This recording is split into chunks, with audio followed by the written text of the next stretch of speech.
So we're going to go into a series about the five strengths. It's also called the five powers, the five faculties. And we taught to that at last year's in-person retreat. And of course, at that time, we had no idea who would be elected with President of the United States and what we would now be dealing with. So I'm thinking we might need these strengths more than ever.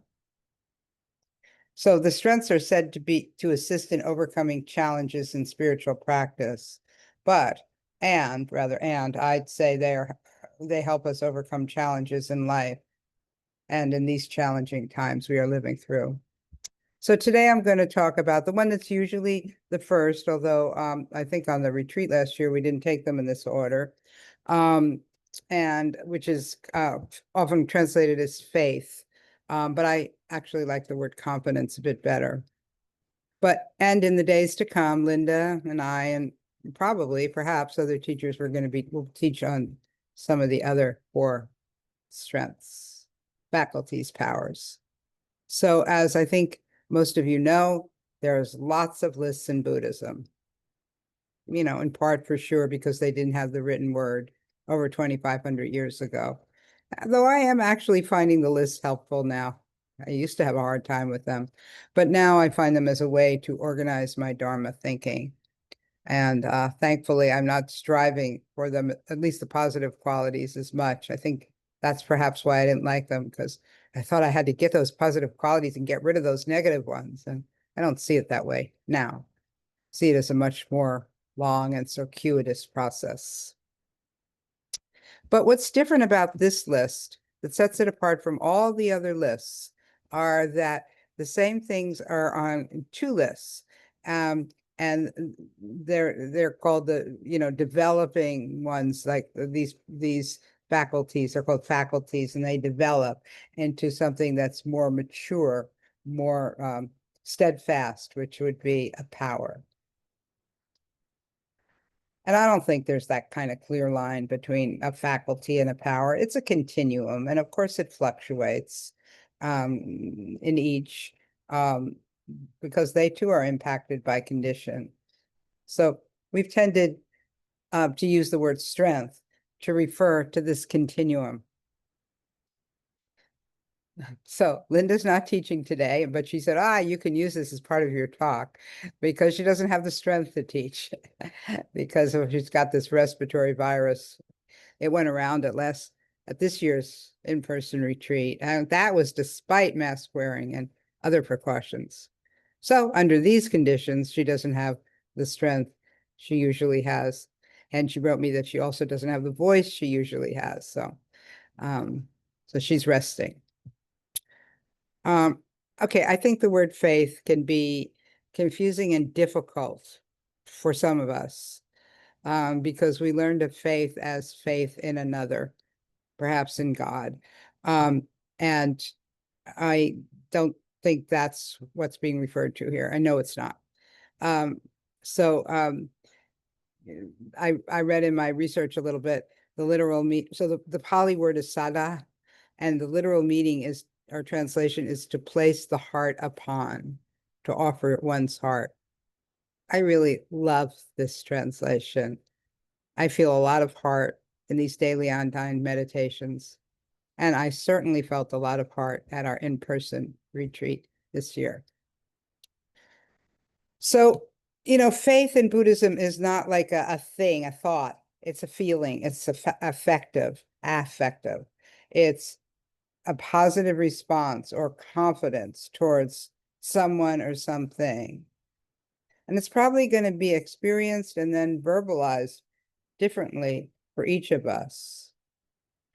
And here's some kinds of sentences that begin with what this is.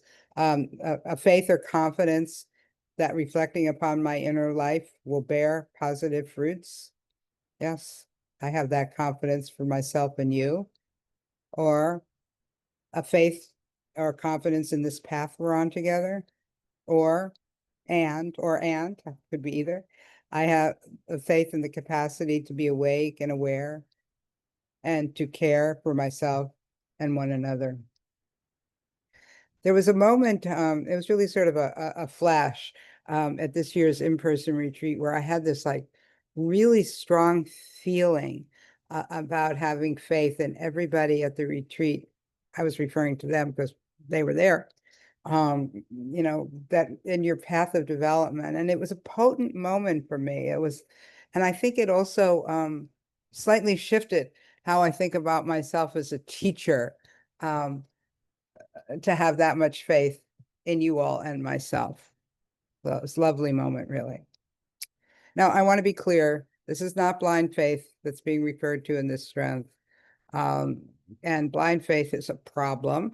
It's probably one of the dominant causes for how abuse happens within spiritual and Buddhist communities, is that kind of blind faith, which is a little seductive, or for some a lot seductive. But we're talking about a kind of something that comes with discernment, not just blindly following. So I didn't learn this when I was in Vipassana, but apparently it is part of how it's taught, and that there are sort of two kinds of confidence or faith. There's the initial one, that moment when, and I don't know if you can remember it for yourself, I can remember it for myself, where you first got introduced to this teaching and to this meditation. And I remember it was, 1978, my first meditation retreat. Ruth Dennison was the teacher. And when she would teach Dharma, it was like, boom, this is the truth. I just knew it. I knew it. I recognized it. And then I took up daily meditation because that's what the suggestion was. And I did feel its positive impact in my life. So that was the basis for my initial faith. And I think of myself as quite fortunate. I didn't have to struggle in the beginning. Of course, I've struggled sometimes along the way in the last, whatever, I can't do the math, 45 years, I don't know. But um, but I was fortunate that I could clearly perceive the benefits of meditation, and that I knew that the Dharma was right. It spoke the things I already had perceived. So that's that first faith. And again, I hadn't heard this teaching, is called bright faith, like a bright sunshine. And then there's the thing, the power that develops from that, which is verified faith. So I found a somewhat, I think, poetic description that Sharon Salzberg wrote in an article about this, and I liked the poetic description. Here it is. The first dazzling stage of faith is called bright faith. It's likened to sitting in a darkened room with the door closed, shut in and oppressed. Then, for one reason or another, that door swings open. We may not see what is outside, but we know there is an outside. That means there's light, there's possibility. It's a far bigger world than we might have gotten accustomed to. I like that. That describes some of my experience. Of course, I'd like that. It's a far bigger world than what we might have gotten accustomed to. So then over time and back and forth and with fluctuation, this is going, the hope is, the direction is, the teaching is that this kind of bright faith will develop into verified faith. Sharon Salzberg said that is through the path of doubt. It is a path of investigating and examining, not holding back, wholehearted engagement, accompanied by honest questioning, is what leads to freedom. We don't just exult because the door has swung open. We walk through it. So I'm going to end this Dharma talk with some actually big questions. What was it like when you first encountered these teachings? What was that? Did you feel some faith or confidence? And what was that like? You could take up, by the way, any or none or all or a few of these questions. Has this confidence in the Buddha Dharma, has it developed through reflection, inquiry, questioning? What really does sustain your faith?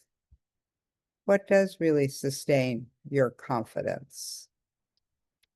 So I am ending the talk there, and we are going to meditate.